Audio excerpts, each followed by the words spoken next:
और उसी एक फॉर्मूले से हम सारे सवालों को कर देंगे, चाहे वो ऑड फैक्टर पूछे, चाहे वो इवन फैक्टर पूछे, हर किसी संख्या को कर देंगे, हर किसी संख्या को। देखना, मैंने कहा कि अगर कोई आपको a की पावर m गुणा b की पावर n आपको दे, जहां a और b क्या है बच्चे, अभाज्य संख्याएं हैं। हमेशा अभाज्य संख्याओं में ही गुणनखंड तोड़ने हैं, प्राइम नंबर्स में होने चाहिए ये बेस, जो ये बेस है ना, ये प्राइम नंबर होना चाहिए, अभाज्य संख्या होनी चाहिए, इस बात को याद रखना। अभाज्य संख्या a और b हमारे क्या है, प्राइम नंबर। तो आपके जो टोटल नंबर ऑफ फैक्टर्स होंगे ना, टोटल नंबर ऑफ फैक्टर्स, कुल गुणनखंडों की संख्या, वो कितना होगा, m+1 गुणा इसमें भी +1 कर दो, n+1, और आपका आंसर आ जाएगा ये।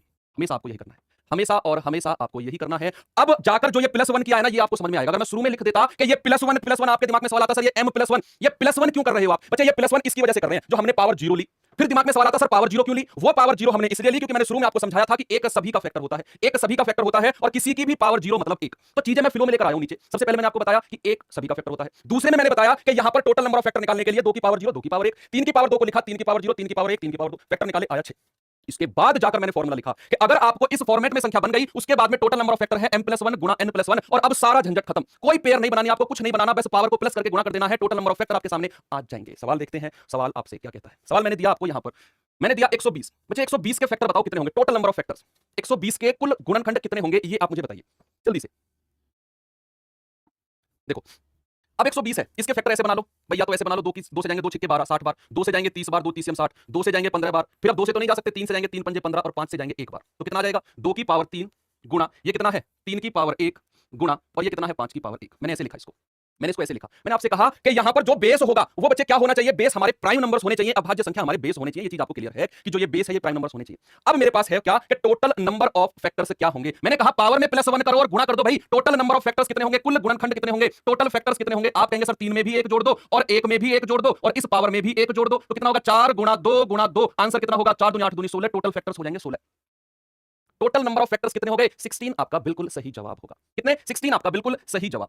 अब बात आती है इवन फैक्टर्स पे। किस पे आती है सर, सम गुणनखंडों की संख्या। सम गुणनखंडों की संख्या, सम गुणनखंड कितने होंगे, total number of even factors. देखना बहुत आसान तरीके से आपको मैं समझाऊंगा इवन फैक्टर्स कैसे निकालते हैं, आगे से आपको भी उसी तरीके से निकालने हैं। मैंने क्लास की शुरुआत में आपको बताया था कि किसी भी संख्या को अगर मुझे इवन में बदलना है, सम में बदलना है, तो मुझे किससे गुणा करना होता है, आप मुझे बताइए। आप जुड़े हुए हो तभी से जल्दी से बताओ। नवीन भैया का राफेल रुक जा भाई, मत कर कमेंट, मत कर नेक्स्ट कमेंट ना दे तेरे, बिल्कुल भी सुन ले, पढ़ ले, पढ़ना हो तो।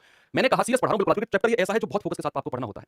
मैंने कहा कि किसी भी संख्या को अगर इवन में बदलना है, किसी भी संख्या को अगर मुझे सम संख्या में बदलना है, तो मुझे मल्टीप्लाई करनी पड़ेगी किसकी, 2 की। मुझे मल्टीप्लाई करनी पड़ेगी 2 की, मल्टीप्लाई करनी पड़ेगी। अब आप मुझे बताओ, मेरे पास ये है 2 की पावर 3, 3 की पावर 1 और 5 की पावर 1। मैंने आपसे कहा कि मुझे इसके इवन फैक्टर बताने हैं, सम गुणनखंड बताने हैं। तो मैं जो ये 2 की पावर 3 है ना, इसमें से 1 2 मैं बाहर ले लेता हूं भाई, इसमें से मैं 1 2 को बाहर ले लेता हूं। तो अगर मैंने 1 2 बाहर ले लिया, अंदर कितना बचेगा, 2 की पावर 2 गुणा 3 की पावर 1 गुणा 5 की पावर 1। अब आपके दिमाग में सवाल आएगा कि सर ये 2 बाहर क्यों लिया, क्योंकि बच्चे इसीलिए मैंने 2 बाहर लिया कि अंदर जो भी फैक्टर बनेगा, अंदर जितने भी फैक्टर बनेंगे वो 2 से गुणा होकर इवन बन जाएंगे, वो 2 से गुणा होकर इवन बन जाएंगे। तो अब आप अंदर के टोटल नंबर ऑफ फैक्टर्स निकाल लो। अंदर 1 गुणा 1 + 1 गुणा 1 + 1 फैक्टर्स निकाल लो। अंदर के टोटल नंबर ऑफ फैक्टर्स तो निकालने आपको आते हैं इस तरीके से। तो कितने आएंगे, 2 + 1 गुणा 1 + 1 गुणा 1 + 1, तो कितना आ गया, 2 1 3 गुणा 2 गुणा 2। ये 2 को मल्टीप्लाई नहीं करना है, इसको तो साइड में रखना है, इसको तो मैंने साइड में रखना है, मल्टीप्लाई नहीं करना है, मल्टीप्लाई नहीं करना है, इसको तो साइड में उठा के रख देना है बस। तो कितना आएगा, 3 दूनी 6 दूनी 12। आपका आंसर कितना हो जाएगा, 12, बिल्कुल करेक्ट। हर बार आपको यही करना है, जब भी आपको इवन फैक्टर निकालना है ना, जब भी आपको सम गुणनखंडों की संख्या निकालनी है, हर बार यहां से 1 2 कॉमन ले लेना है, हर बार 1 2 कॉमन ले लेना है, क्योंकि हमारे जो भी अंदर के गुणनखंड आएंगे वो 2 से गुणा होकर अपने आप को इवन बना देंगे। इसीलिए मैंने 2 को कॉमन लिया, इसीलिए मैंने 2 को, भाई 2 की पावर 3 थी, क्या मैं इसको ऐसे लिख सकता हूं 2 की पावर 1 गुणा 2 की पावर 2। ये 2 की पावर 1 को मैंने अलग कर दिया, बाकी 2 की पावर 2, 3 की पावर 1 और 5 की पावर 1, बस बात खत्म। आंसर कितना होगा, 2 से मल्टीप्लाई नहीं करेंगे भाई। आप मुझे एक बात बताओ, 2 से मल्टीप्लाई क्यों नहीं करेंगे। कोई संख्या 1 2 और 3, मान लो ये फैक्टर है, 2 बाहर है, अंदर कितनी संख्या है, 3 संख्या, 2 से मल्टीप्लाई करोगे बनेगा 2 4 और 6। अब कितनी संख्या, अभी 3 ही है, इसीलिए मैंने 2 से मल्टीप्लाई नहीं किया। मैं संख्या गिन रहा हूं, मैं संख्या गिन रहा हूं, इसीलिए मैंने 2 से मल्टीप्लाई नहीं किया। 3 संख्या की 3 संख्या रहेंगे, मतलब कि जितने भी अंदर गुणनखंड रहेंगे ना, वो तो 12 ही रहेंगे, वो तो हमारे 12 ही रहेंगे। एक क्वेश्चन और समझना, और फैक्टर फिर बताऊंगा, अगले सवाल में और फैक्टर भी बताऊंगा, या फिर इसी में ही और फैक्टर सुन लेते हैं एक बार, इसी में ही विषम गुणनखंड पढ़ लेते हैं, फिर अगला सवाल में तीनों एक साथ करेंगे। विषम गुणनखंड बताइए जल्दी से कितना होगा, विषम गुणनखंड, ऑड फैक्टर्स अगर मुझे चाहिए। आप मुझे एक बात बताओ, अगर मुझे ऑड फैक्टर चाहिए, सुनना मेरी बात, सुन रहे हो, पहली बार कांसेप्ट सीखते हैं, थोड़ी सी दिक्कत आती है, तसल्ली रखो। मैंने आपसे कहा अगर मुझसे पढ़ रहे हो तो तसल्ली रखो। मैं जब तक आपको चीजें क्लियर नहीं होंगी, मुझे पता है मेरे स्टूडेंट को चीजें कितनी क्लियर हुई और कब जाकर क्लियर हुई, विश्वास रखो। मैं अगला सवाल नेक्स्ट नेक्स्ट नेक्स्ट, जब तक आप खुद नहीं होगा गुरुजी आ गया समझ में, तब तक कराऊंगा, टेंशन मत लो। विषम गुणनखंड अगर मुझे निकालने हैं, मेरे पास संख्या थी क्या, मेरे पास संख्या थी 2 की पावर 3 गुणा 3 की पावर 1 गुणा 5 की पावर 1। अगर मुझे विषम गुणनखंड चाहिए तो 2 को जड़ से हटाना पड़ेगा। अगर मुझे विषम गुणनखंड चाहिए तो क्या मुझे 2 को जड़ से हटाना पड़ेगा, क्योंकि जो भी संख्या 2 से गुणा हो गई वो अपने आप में सम बन जाएगी। सोचो इस बात को, पेन को साइड में रखकर थोड़ा बुद्धि से सोचो कि जो भी संख्या 2 से गुणा हो गई, क्या वो अपने आप में सम बन जाएगी। हां सर, वो तो सम बन जाएगी अपने आप में, वो तो सर अपने आप में इवन बन जाएगी। और इसीलिए मुझे ये 2 का पार्ट कैंसिल करना होगा जब भी मैं ऑड फैक्टर्स यानी कि विषम गुणनखंड निकालूंगा। बचे मेरे पास ये, इनकी पावर में 1 1 जोड़ दो, गुणा 1 + 1 कितना हो जाएगा, 2 गुणा 2 यानी कि 4, आपका बिल्कुल करेक्ट हो जाएगा। चार आपका बिल्कुल करेक्ट हो जाएगा। एक ही सवाल में आपने टोटल फैक्टर निकाले, आपने सम गुणनखंड इवन फैक्टर निकाले और आपने विषम गुणनखंड निकाले। आपका आंसर आ गया, बिल्कुल करेक्ट है। एक और सवाल करते हैं, एक और सवाल करते हैं। सवाल दिया मैंने आपको क्या दिया? मैंने दिया 240। बच्चे तीनों फैक्टर बताने हैं आपको, ऑड फैक्टर भी, इवन भी और टोटल भी। जिसको समझ में नहीं आया ना, इसमें शुरू से समझना, कमेंट करने पे ध्यान दोगे तो नहीं आएगा। रुक जाओ, शुरू से सुनना। योग भी समझाऊंगा, योग भी कराऊंगा, टेंशन मत लो। हाँ, कुछ भी समझ में जिसके में नहीं आया ना, वो बिल्कुल इस सवाल पे शुरू से फोकस करना। जिनको थोड़ा बहुत आया है वो इसे ट्राई करो, जिनको कुछ भी नहीं आया वो कमेंट मत करो। कमेंट करोगे तो कोई फायदा नहीं। मुझे पता आपको नहीं आया, तब भी नहीं आया, कमेंट करने से भी नहीं आएगा। मैं समझाऊंगा इसे फिर से, सुनना इसे शुरू से। जिनको आया वो ट्राई करो इसे। चलिए, अब यहां पर सबसे पहले इसका फैक्टर बनाओ। अब वो लोग पेन उठाओ जिन लोगों को समझ में नहीं आया। मैं उन लोगों से करवाना चाहता हूं जिनको समझ में नहीं आया, उन लोगों पे मेरा फोकस है टोटल। जो कह रहे हैं सर नहीं समझ में आया, बाउंस जा रहा है, ऊपर से गया है, वो लोग पेन उठाओ अब और मुझे बताओ 240 के ऐसे फैक्टर बनाओ, ऐसे करके, इस तरीके से। भाई 2 से जाएंगे 2 एकम 2, 2 दूनी 4, 0 कर रहे हो आप लोग। जिन लोगों को समझ में नहीं आया था वो लोग कर रहे हो, आप लोग करो। फिर 2 से जाएंगे 2 छक्के 12, 0। फिर 2 से जाएंगे 2 तिया 6, 0। वही लोग ज्यादा फोकस करो जो लोग कमेंट कर रहे थे। फिर 2 से जाएंगे 2 15 30, अब 2 से नहीं जाएंगे, 3 से जाएंगे 3 पंजे 15, अब 5 से जाएंगे 5 एकम 5। तो क्या लिखा मैंने इसको? अच्छा, मैंने लिखा इसको 2 की पावर 4, 1 2 3 4। इसको लिखा 3 की पावर 1 गुणा 5 की पावर 1।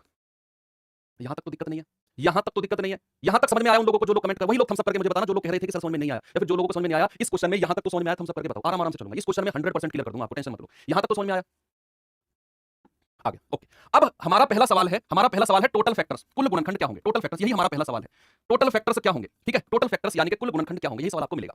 क्या करना है? जब भी टोटल फैक्टर पूछे ना, तो जो पावर है, जो पावर बन गई ना बच्चे, ये हमारी प्राइम नंबर होनी चाहिए। नीचे की संख्या, नीचे की संख्या प्राइम नंबर अभाज्य संख्या होनी चाहिए। जो पावर है उनमें +1 कर दो बच्चे। 4 थी, 4 + 1 कर दो गुणा। ये एक पावर है, इसमें 1 + 1 कर दो गुणा। ये पावर 1 है, इसमें भी 1 + 1 कर दो। बताओ जल्दी से क्या उत्तर होगा? 5 गुणा 2 गुणा 2, क्या उत्तर होगा? टोटल फैक्टर होंगे 20। क्या टोटल फैक्टर निकालने में कोई दिक्कत हुई?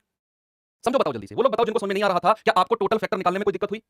20 आ गया सबका, आ गया ना? टोटल फैक्टर निकालना सीखे आप, ओके। अब चलते हैं इवन फैक्टर्स पे। किस पे? इवन यानी कि सम गुणनखंड। किस पे? इवन फैक्टर्स यानी कि सम गुणनखंड पे चलते हैं।